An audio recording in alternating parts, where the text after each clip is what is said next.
Hi guys, welcome back again to another video. If it is your first time of coming across my channel, my name is Becca. I'm an overseas nurse from Ghana. I'm currently practicing and living in England. And in today's video, I'm going to be addressing a very important issue. And I want this video to be a form of education, especially to new migrants who are coming into the UK, for you to know some rental issues and rental loopholes or rental red flags that your guys should try as much as possible to avoid if you are new in the UK, or even if you're old in the UK, you should be looking up onto. My neighbors are looking at me. I think they will think I'm not correct because I'm talking to myself.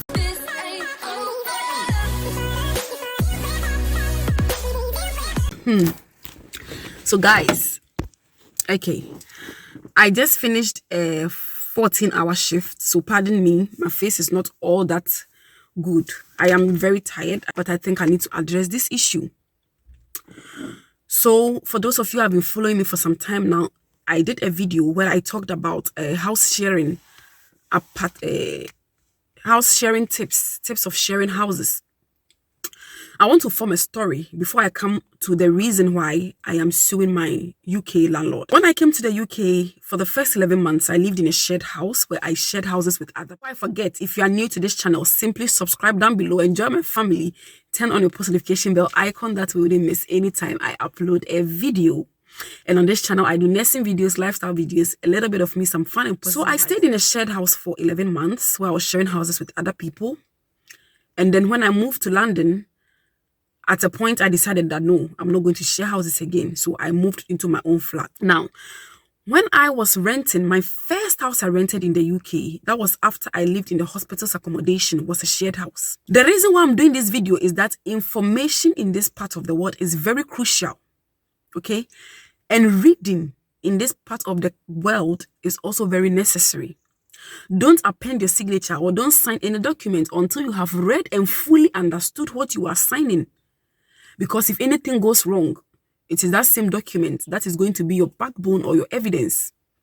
It's that same way that if something goes right or you want something to go right, that same document can serve as your evidence or can save you. Okay, so back to what I was talking about. So I saw this house on Spare Room. That was my first house I'm talking about. On Spare Room, and I decided to rent the house. On the advert, they wrote that the house was going for £500, but in your first month of rent, you are going to be paying only 50% of the rent, and the 50% is going to be free. That means you are going to be paying £250, and then £250 was going for free for the first month. Okay, so when I saw the adverts, I immediately screenshot the adverts, and then I contacted the landlord or the agent that was renting out that property. The agent confirmed that yes. On phone, he confirmed that, yes, this is what the property is going for. Immediately, I showed interest. I paid my deposit, and then we started the referencing and all the paperwork. When it got to the day I was about to move to the house, I think 2 days to move into the house, I was supposed to pay the whole rent, then I move. That is the 50% rent and my deposit, and then I move. When it was time for me to make payments, they told me, the landlord or the agent told me that he mentioned the money I was supposed to pay. And then I realized the money was a bit kind of inflated. So I asked him, why is that?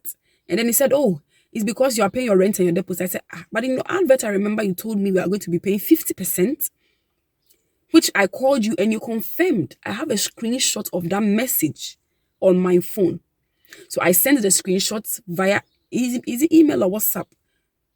Then he realized that I knew what I was talking about. He said, oh, it was a mistake. So he reduced it, and then I paid the 50% and I moved into the property. So I realized that no, in this country, if you don't have evidence, everything is evidence-based. If you don't have evidence, you're not going to survive it. Fast forward, a friend of mine rented a house, and at the time he was supposed to leave the property, his deposit became an issue because the landlord, I don't know, was bent on not releasing the deposit to this person. And sometimes some of them will tell you, oh, maybe you spoiled this or you spoiled that. Meanwhile, you haven't spoiled it. So the advice I'll give you is when you are going to rent for a property and they are taking their inventory, please also, you should also take your inventory. At least do a video or take pictures of the property so that in future, if anything goes wrong or something was already spoiled, they don't blame it on you. So this friend didn't do as I said. He didn't take any videos or pictures. And so by the time he left the property, they blamed and said, oh, this was spoiled when you came in, this was spoiled when you came in. And so we are going to repair with your deposits. Right? So all these things become lessons to us, isn't it? I took a lesson from this. So when I was renting my property, which I am living in currently, on the day I saw the adverts, I saw the advert on Zoopla, which is this property I'm talking about. I saw the advert on Zoopla.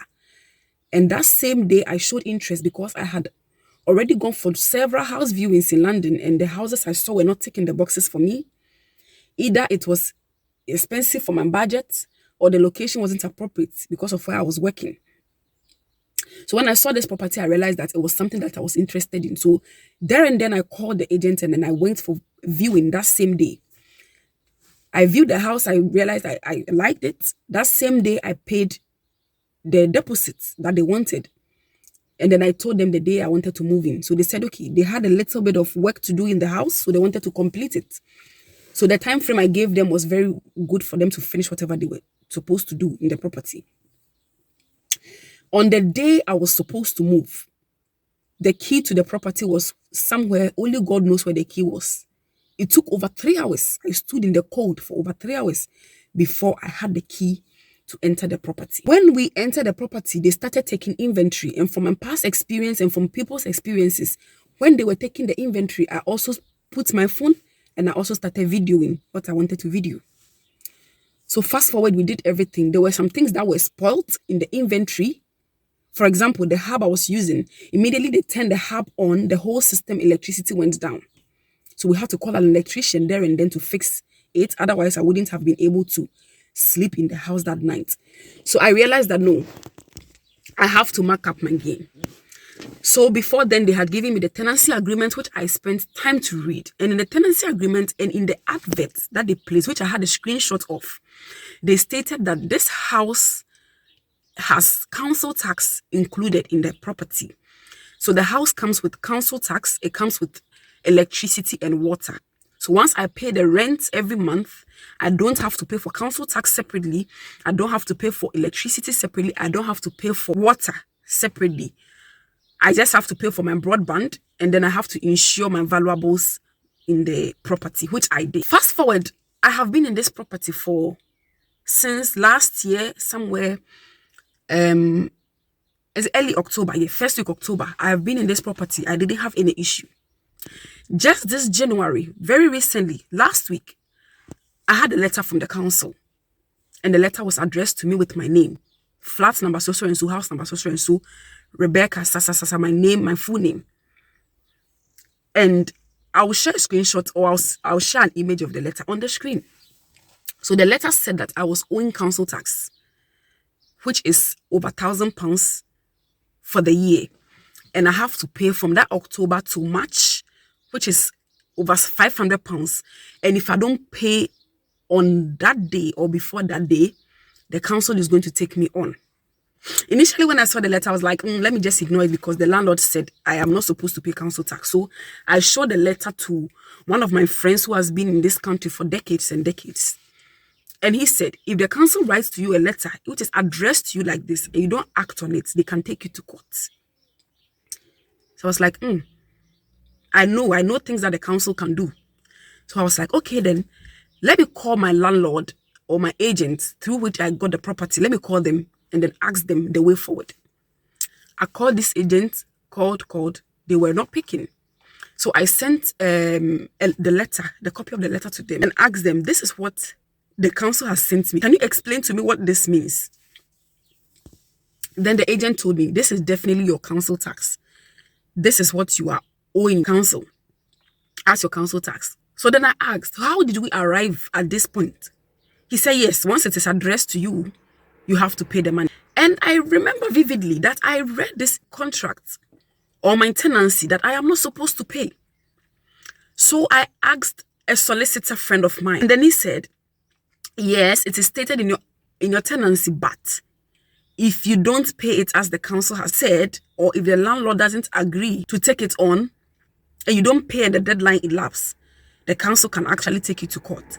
So it is better you tell your landlord if he's not going to pay. You better send your landlord first, take him up before the council takes you on. So I sent a copy of the tenancy to the agent through which I got the property, because I couldn't get hold of the landlord. I sent a copy of the tenancy to them and told them, look, this is the document I signed, which says I shouldn't pay for council tax. So whoever has submitted my name to the council for me to pay council tax, I am not paying. So I screenshotted that portion that said I shouldn't pay, that one line. I screenshotted it and I circled the line and I told them, you said I'm not supposed to pay. Now you have gone around to give my name to the council telling me I am supposed to pay. It means you are breaching a part of your tenancy, whilst I haven't breached mine. So if this is the case, I have called the landlord, he's not picking, I take the issue to court, because I am not going to pay this money today, tomorrow, or the day after. It was when I sent the tenancy agreement and the screenshot of the message, and I wrote what I wanted to write and I read that I was going to take them on, that they responded to my call. So they responded and told me, oh, they think it was a mistake. I said, what is the mistake in this? How did the council get to write me this letter in the first place, addressed to my name? It means probably the council has already written to the landlord and he said she has to pay by her own or by herself. And that is why the council wrote to me. So because you don't want to address this issue, I'm going to take it up. This is no money, but to me, every coin matters. I'm not going to pay this money. So they now said, no, it's a mistake. They are going to take it on. So they sent a letter to the council and copied me in the letter. And then immediately they reverted the letter and put the landlord's name in the letter for him to pay the money. What point am I making here? I am making just 3 points. I am just telling you that information in this part of the world is very crucial. That is why we have come up to make videos for you guys to be listening to our mistakes so that you don't make the mistakes we made. If you are going to rent a house, read your tenancy, not just the house, any document, being work related, social related, that you are going to put your signature and say, yes, I am the one. Read it properly. Read it in and out. I think people still have this misconception that if you want to hide something from a white man, put it in books. Now the world is changing. A black girl like me, I will read that book. I will read it. So don't hide anything in it. You can't hide it because I'm going to figure it out. Now people are being enlightened. Their eyes are opening. So you can't deceive us. Another thing I am telling you is that have evidence for everything. And also, if you are renting a house, have your own evidence. Take pictures of the property. If they are taking their inventory, take your inventory. Imagine if I hadn't read this tenancy properly to know what it entailed. I would have, out of fear, I would have paid the council. I would have said, look, you take this money. And over £1,000 a year is money which can do other things for me back home. And one thing that interests me is that most of us are landladies, are landlords, from wherever we come from. We own properties and we don't treat our tenants like this. But when we come to other people's country and we are tenants, people tend to treat us anyhow they want. But anyway, that is not their fault. We came, isn't it? We have come. So any treatment they want, they can give to us. But I mean, it has to be a fair treatment. If you tell me this, we have to stick to it. Once signatures have been exchanged, we have to stick to the agreement. So open your eyes to your tenancy, open your eyes to any document you're going to sign so that you do not lose your deposit or you do not pay monies that you are not supposed to pay. Learn from our mistakes and don't do what we have done. I hope this video is of help to you. If you like this video, smash the like button, turn on your post notification bell icon for me, and subscribe to this channel for more life updates and generally life in the UK. Until we meet again in my next video, is bye for now. Adios.